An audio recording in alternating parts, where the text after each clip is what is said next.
Hello, we are Team A15 and we're reviewing increased pH and its effects on mitochondrial dysfunction. But first, what types of furry animals live in cells? Vacuum holes! But now that is out of the way, let's get down to the good stuff. The reason you're all here, science. We have divided this presentation into 4 checkpoints, so without further ado, game time. Currently, the changes in mitochondrial structure and function due to aging are poorly understood on an approximate level. Mitochondria have a central role in aging of eukaryotic cells.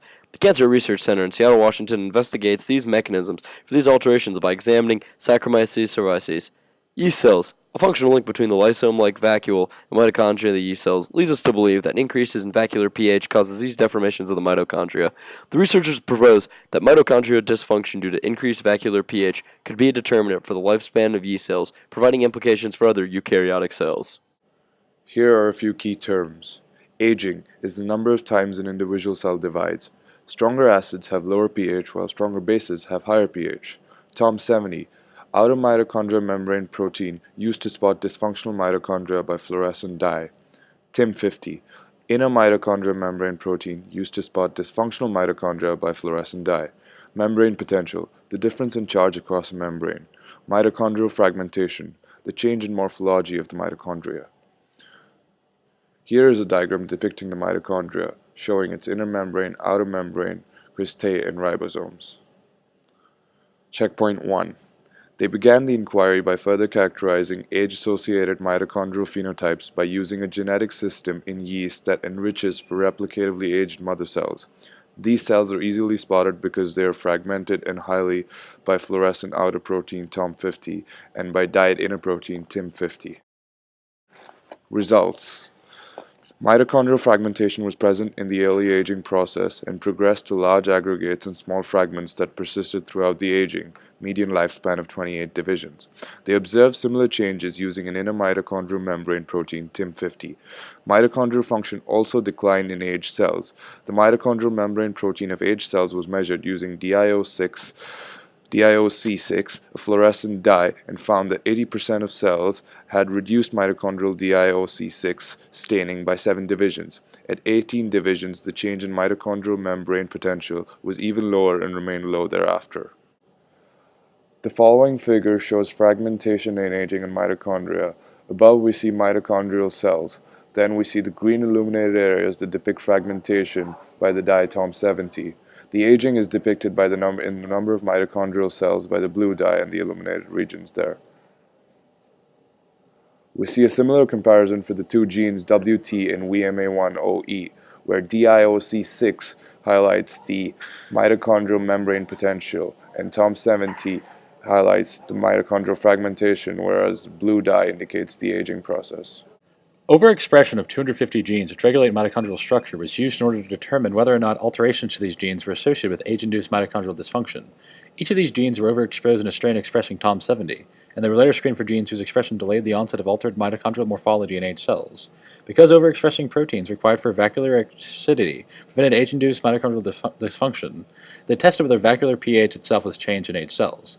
Two gene suppressors, identified on the screen, VMA1 and VPH2, are required for the activity of vacuolar HATPase. HATPase is an evolutionarily conserved protein complex that acidifies the vacuole. Overexpression of VMA1 and VPH2 from a high copy promoter suppressed age-induced mitochondrial dysfunction 93 and 77% of aged cells, respectively. Importantly, suppression by VMH1 and VPH2 overexpression required HATPase activity, as treatment with the specific HATPase inhibitor CONC-A blocked their ability to produce normal tubular mitochondria. 87% of cells that had produced daughters had decreased vacuolar acidity. Kinetic analysis of vacuolar acidity decline using a dual fluorescent protein reporter system revealed that vacuolar acidity declined progressively during approximately the first hour for mother cells divisions and then remained low for at least 8 divisions. The following diagram shows the HATPA phase protein complex on the membrane.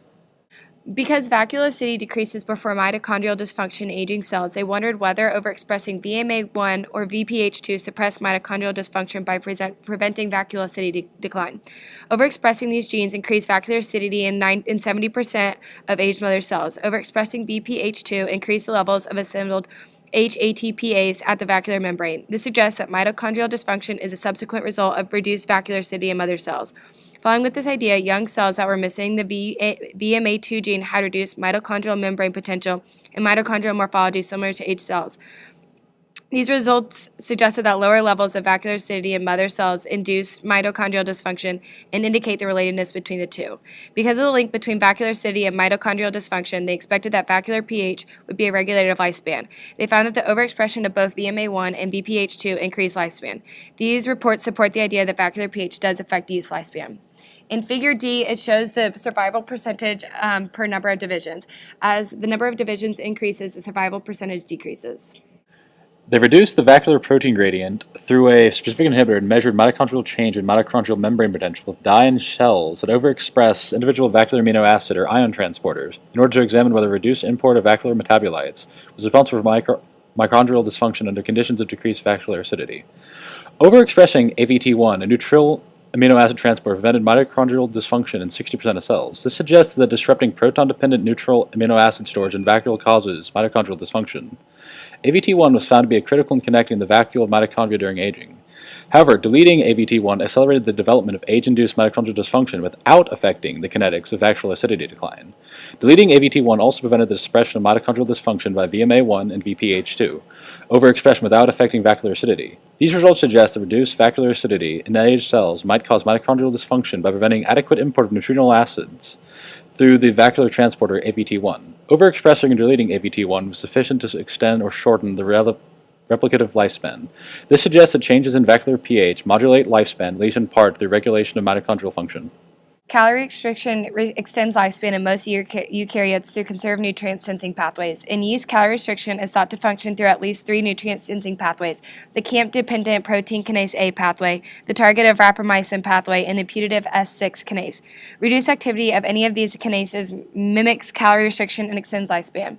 Growth in calorie-restricted carbon sources, 0.5% glucose, 0.05% glucose, and 3% glycerol, increased vascular acidity in young cells and prevented the decline of vascular acidity in aging cells. Calorie restriction also suppressed mitochondrial dysfunction in 90% of aged cells in ATPase-dependent manner. And now for a brief overview. Increased vascular acidity prevents the import of neutral amino acids into the vacuole, which causes mitochondrial dysfunction. 4 main causes of increased vascular acidity: hATPase dysfunctionality, overexpression of VMA1 and VPH2 genes, insufficient importation of metabolites to vacuole, and calorie restriction. Thank you for listening to our presentation.